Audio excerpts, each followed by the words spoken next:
You're listening to Changing Reality. Changing Reality, where we bend reality all across the world. Only on WQHS Radio. Okay, welcome back to Changing Reality. On today's topic on bouncing back from setbacks in life, we are here with Nison, who is an associate business development an associate business development director at S.E.E.D Ventures, and at the same time, the co-founder of We the People, one of the largest retail stores in specifically crowdfunding products. An amazing idea. And you heard the numbers earlier. They within 8 months they hit their first million. Within 1.5 years, I think they had a monthly revenue of 180,000 to 220,000 Sing dollars. So they are not someone you should mess with. But at the same time, I think when the pandemic hit, it messed with everyone. So Nison, welcome back again after the break. How was it like being a startup or being a business owner during the initial stages of the pandemic? What were your thoughts? And you were just coming back from Silicon Valley, right? You just launched a new store there. So how was that process for you returning into this landscape of, I think, a bit of confusion and turmoil? Yeah, it was mad. I think, we were there for a setup for 3 weeks. We opened for just 4 days. And then the pandemic hit. So it was a full lockdown in my area. So we had to stay home. Honestly, everything happened super fast. Didn't understand. And then the following week, I was back on a flight to Singapore. So the shock of getting from a very high, to the heights of Silicon Valley, where we had lots of very minor success in the first 1 month, and then coming back down to earth in Singapore, back home, huge shock. So I have to admit, huge shock. Okay, and as someone like in this position and things like that, when I think for me personally, when here in Malaysia we had the MCO, the movement control order, in Singapore with the circuit breaker, and I think around the world everyone has their own name for it, but we were all mandatorily asked to stay at home in a sense. And I think the first 2 weeks that it was happening here in Malaysia, we all thought, oh, it's just maybe a 2 weeks holiday, it will end eventually, we'll get back. And then suddenly the next thing we knew, months have passed, a year has passed now. So in that beginning stages, what was your outlook on it, and how did that change as the pandemic continued? I think we just needed to adapt. Mm-hmm. Everyone in the company was looking at me, so what's next? You had to pretend, you had to look tough, you can't show any form of weakness to your staff and to your co-founders. So I guess, we just had to think of something, and through the circuit breaker, I guess it gave us some time to kind of pivot and to think of different business ideas. Perhaps something with a low cost of goods, that you don't have to pay up front. And I think the team was great. They stayed by me. Not a single employee went on a pay cut as well. So that was it during that 1-2 months. Wow. And a few of the ideas that I've been reading up that you guys did, you had this mask holder, this UV light. Can you share with us how these ideas really came about? We needed to sell something that was relevant during the period. So I think most of these ideas came when I was, working at the fruit store at night. I think we will talk about this later, but being relevant in that point of time was we had to be fast. I think timing matters in our kind of industry. By being the first one to explore such sales ideas could potentially save the business. So I guess you could boil down to intuition and speed. Okay. And you mentioned the fruit stall and all, and I remember when I was here, we were in MCO and all, there was one day where this article or this Facebook post dropped about how you were actually working in this fruit store to prevent pay cuts for your team, to keep the business afloat and things like that, which is something I think so noble. And our team here in Ascendance, here in the platform I work with, Icarius, was sharing the article around, and we were all like, oh my god, we wish we had half the drive and determination that Nison does, and it kept us motivated, it kept us afloat in a sense during that point of time. So for you, in a way, like, you made this decision to actually take your time out and stay and work in this fruit stall while running with the people, while all of this was going on. What even inspired you to do this, in a way, before motivation, in fact? I guess it was a lack of choice. When we were having that situation, sales kind of plummeted almost 60%, and we had a large operation to run. The least I want the employees to do is to get a severe pay cut, which was something that was occurring everywhere. 50%, 60%, some were even laid off. So instead of just going that route, why not earn some extra cash? It pays extremely well when you work during the midnight hours at a grocery store. So I thought, like, okay, I have a pretty high endurance rate, mental resilience. So in the day, I just work on stuff on with the people. At night, I work the fruit store. So I sleep maybe just 4 hours a day.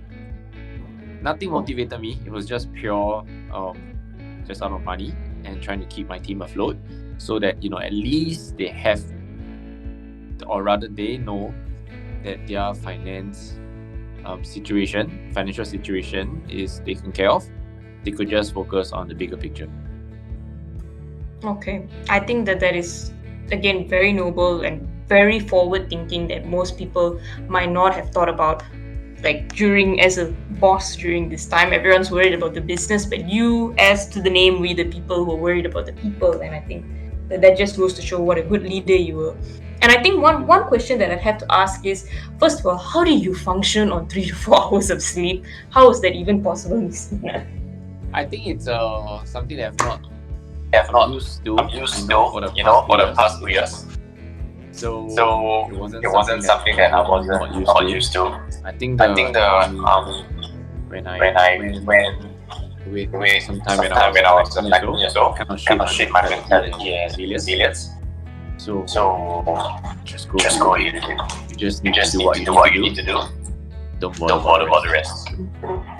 And I think I read somewhere, we were talking the other day, and you mentioned some of your best ideas actually came from working in this fruit store, right? So how do I picture this? You were on sleep deprived mode, you were focusing on we the people, you were at the store itself, but yet you were getting these best ideas. How did that happen, in a way? Intuition. Intuition? I guess with more time, then more ideas flow.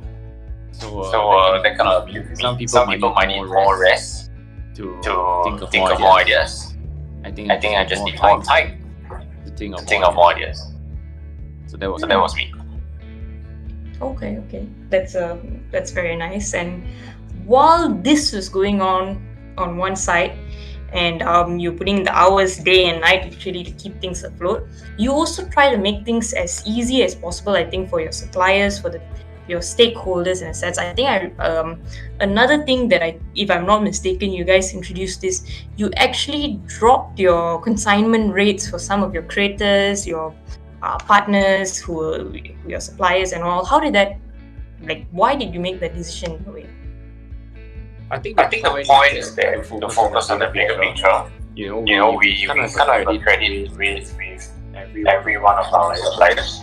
So the point is to make sales and not to be picky about terms and conditions. So by doing that, I think people are more motivated to work with you, and they know that in tough times they are still getting you more sales, pushing it. So business is all about people. You just have to find a way to make them feel comfortable, and it works out there. Okay, wow.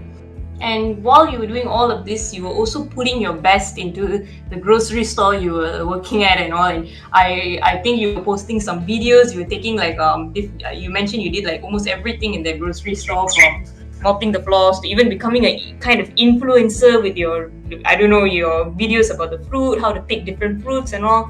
So why did you do that, in a way? You could have just focused on the job that you had, but you went that extra mile. Why, in a way? It's super boring to work at a fruit store, right? super Super boring. I'm boring. I'm sorry about sorry it. about It's it. very It's very boring. boring. I I took took a a midnight midnight shift, shift, so so not much not much people. people. So So I had to I keep had to keep awake working on the ideas. Then Then why why not not just just live live life on a life on a high high and try and try something something different? different? Make the Make the best of best of every every hour and every hour, day every you day you have. have. I I think I think I find more find meaning more in meaning that, in that, and and I I think think having that having that fun fun factor factor in in everything you everything you do do kind of kind of helps to helps keep to you keep you awake and awake and afloat afloat and and motivated as motivated well. as well. People kind People of kind of appreciate the appreciate the fun fun and and they love they love fun fun stuff too. stuff too. So why So not? why not? Okay, okay.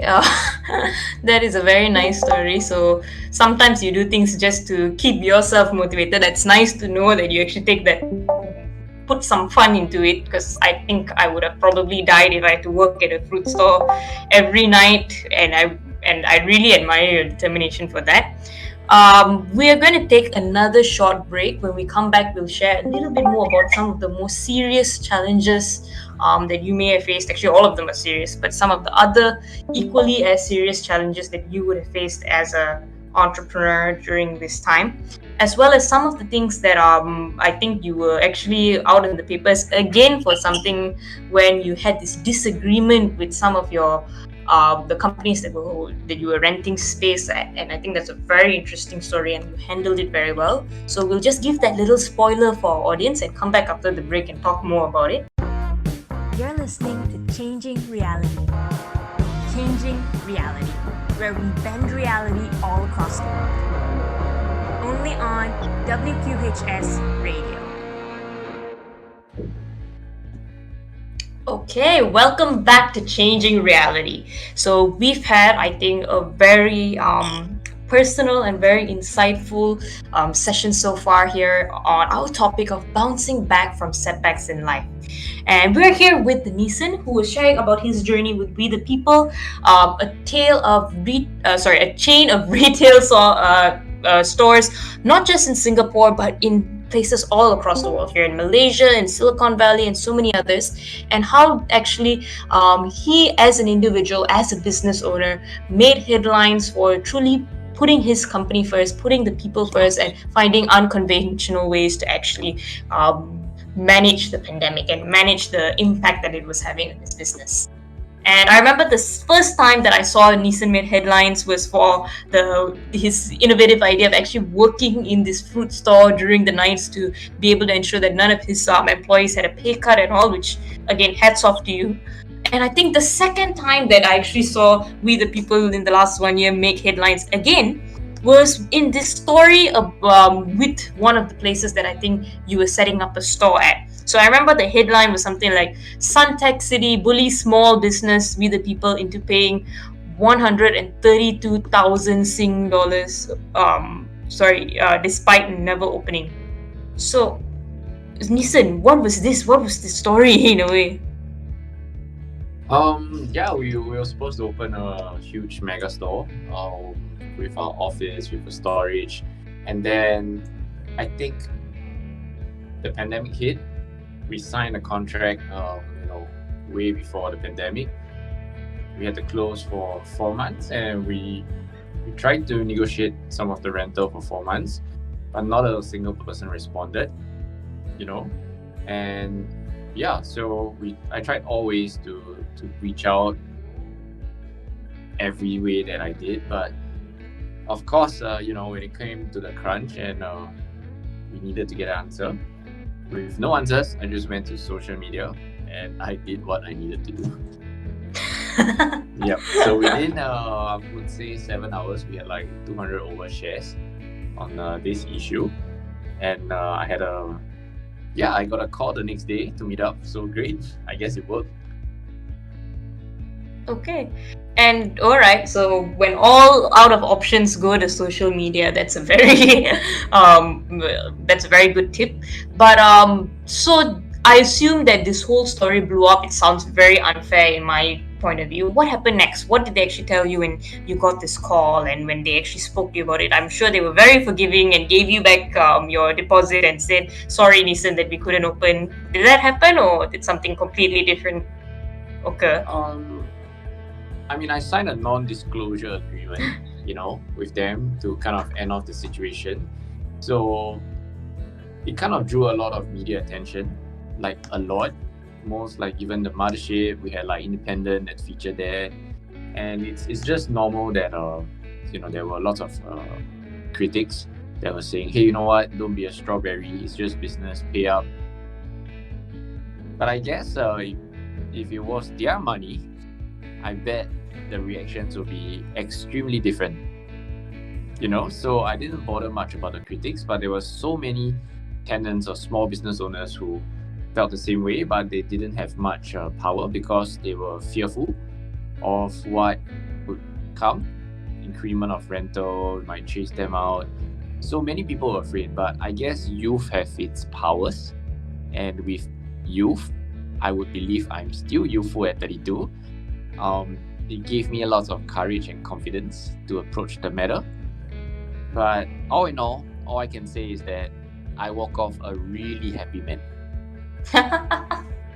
Okay, and I like what you no, okay. I'm very glad that you had a happy ending. But I think the fact that you actually took this stand is very big, and I think that many times there is situations where we, as a small business, or I think you are not a small business, you guys are quite large, but as you mentioned, small business owners often get bullied into things. They just pay up, or they are in fear of larger organizations. They're in fear of other people actually having the power to shut them down or to bring them out of business. And you mentioned that being young, 32 is still very young for a business owner, but like being young, you have that courage in a sense to actually make that choice and actually go head to head in a way with this larger corporation that was being a little bit unfair.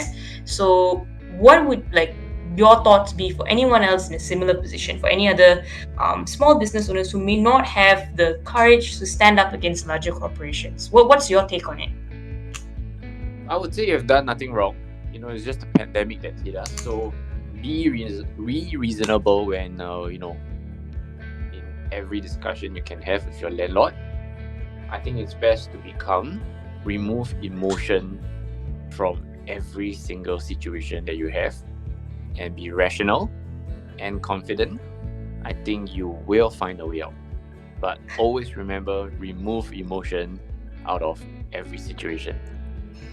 Okay. Yeah, remove emotion. I try that as much as I can, but I'm going to be honest, at times maybe it's because I'm still a teenage girl in many aspects that my emotions still get the better of me in many situations. And you have done so many amazing things in the last 1 year, and I just wanted to touch on something that personally made me very emotional when I read it.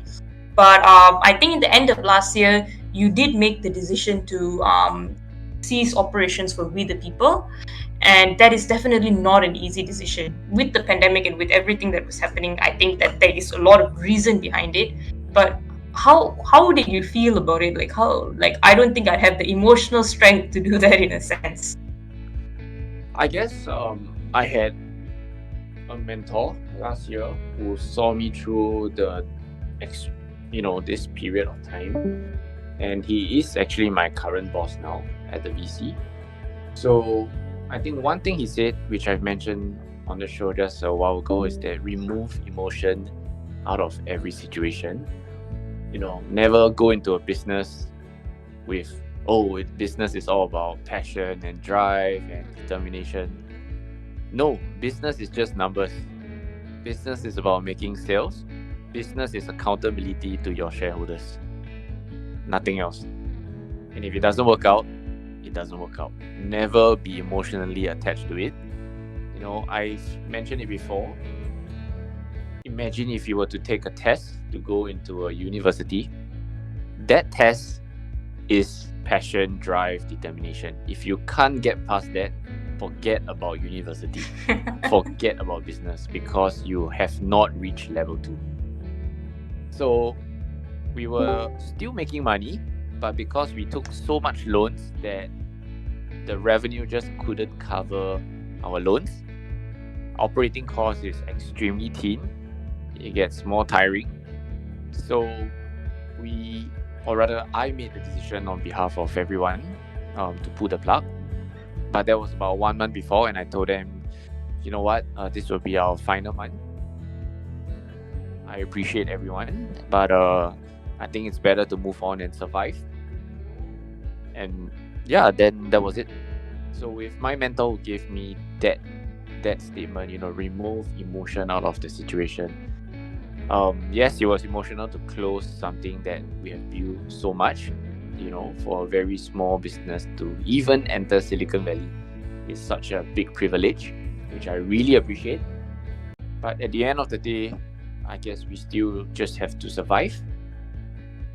No point in business. We always say, don't use good money to chase bad money. Choose your battles. Fight another day.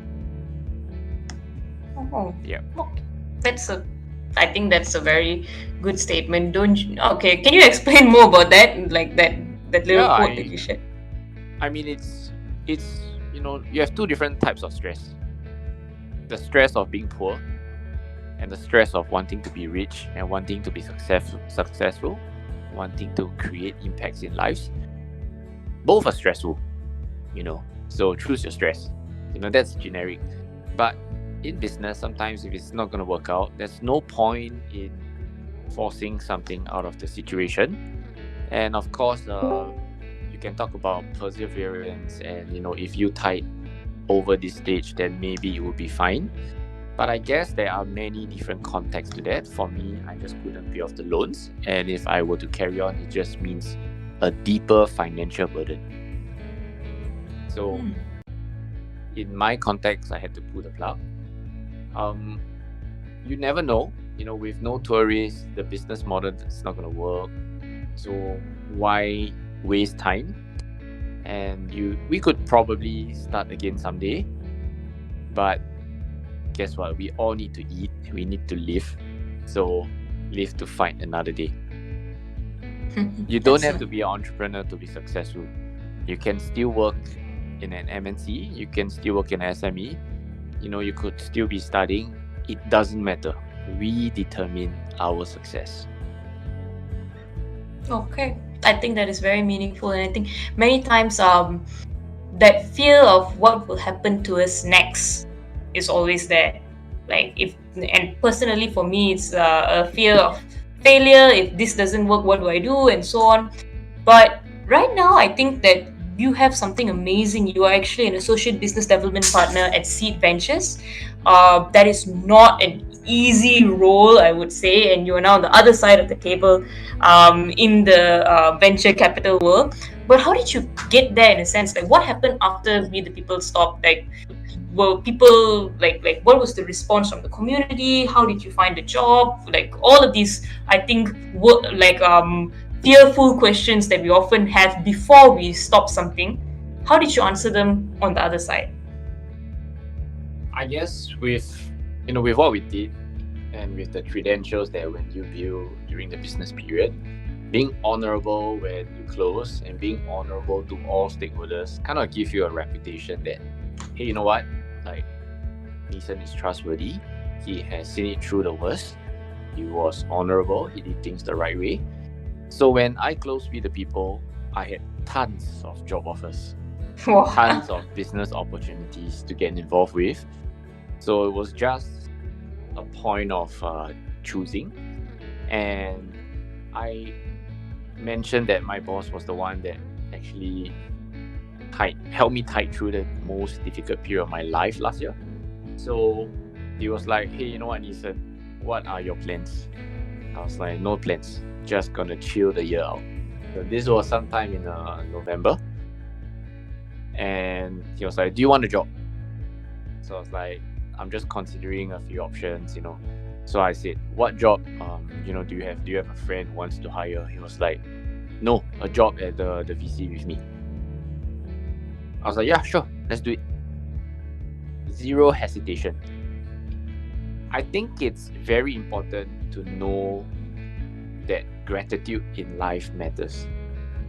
It's important to know and to follow someone who has placed the kind of trust and faith in you. It's always good to have a good boss. So there were quite a few. There were 2 other offers from different VCs. And I thought like, okay, I'm just going with this because firstly, intuition. Secondly, gratitude to my boss. And I have been hosting one of their shows every Thursday, and I kind of resonate with their vision. So it was, beggars can't be choosers as well. So I said, okay, yes, let's do it. Okay, So that's very amazing. straightforward. Very straightforward. No, you had so many options, and then that gratitude thing is very important. But it's very nice. Like I think it's a very nice story that you actually got back on your feet. You actually bounced back, and you're actually doing something that is equally, I think, important in the same space. So you were an entrepreneur. You revolutionized an industry, and then now you are in the venture capitalist space. So with all your experiences, having run with the people, even with talking to us, what do you see now in hindsight as someone who's now looking at startups instead of running the startup itself? What do you see differently in a way? I think I see shades of myself and what I used to do, the mistakes I used to make when I was a startup. And right now, we are the ones that judge, we're the ones that pass judgment. You are the Shark Tank panel now. So we work exactly like how Shark Tank's like. For those of you guys who are listening, if you watch Shark Tank, that is exactly what we do. But of course, there's so much more. So I do lots of financial analysis on their financial statements. If I see if their projections are right, if they are investable as a team, if the founders are credible. So yeah, we have so many emails every day for pitches. So of course we do host them on our show every Thursday night, 3 pitches, and we have like a Q&A with our LPs. LPs stand for limited partners, which are like investors of a VC firm. So for us, we account to our shareholders, and we are fund managers. These extremely rich people give us the money, and then we have to use their money wisely to invest in private equity, which are startups. So being on this other side gives me the privilege of knowing what startups should do. And perhaps when I restart business again, then this is so handy.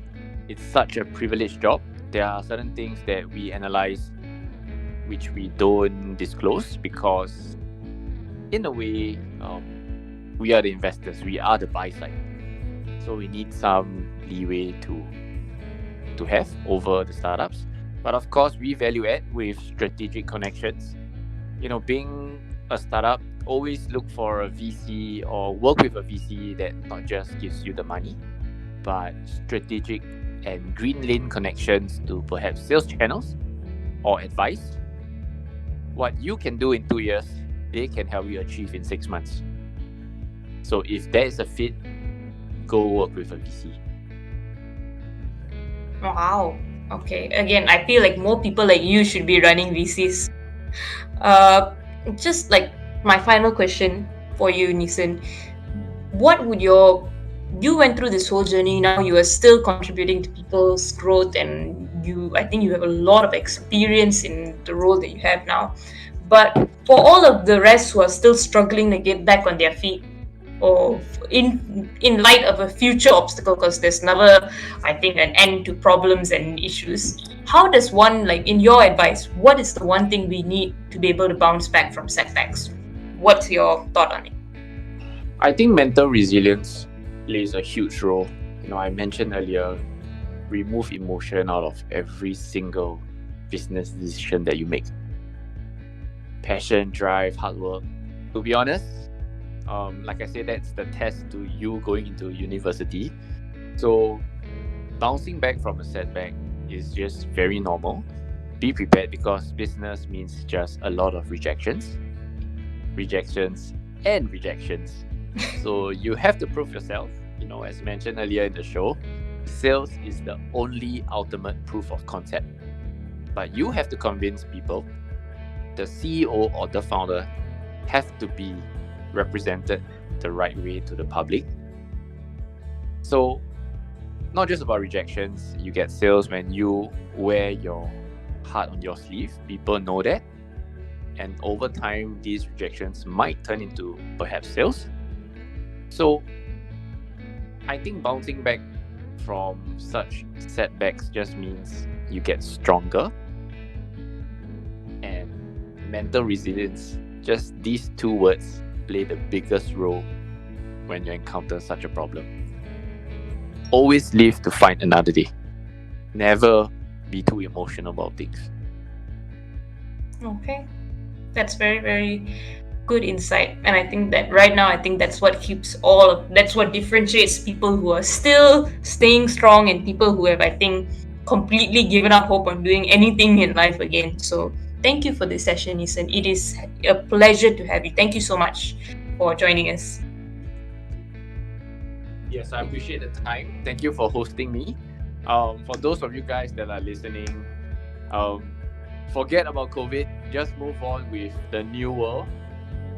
Find new beginnings and just go ahead.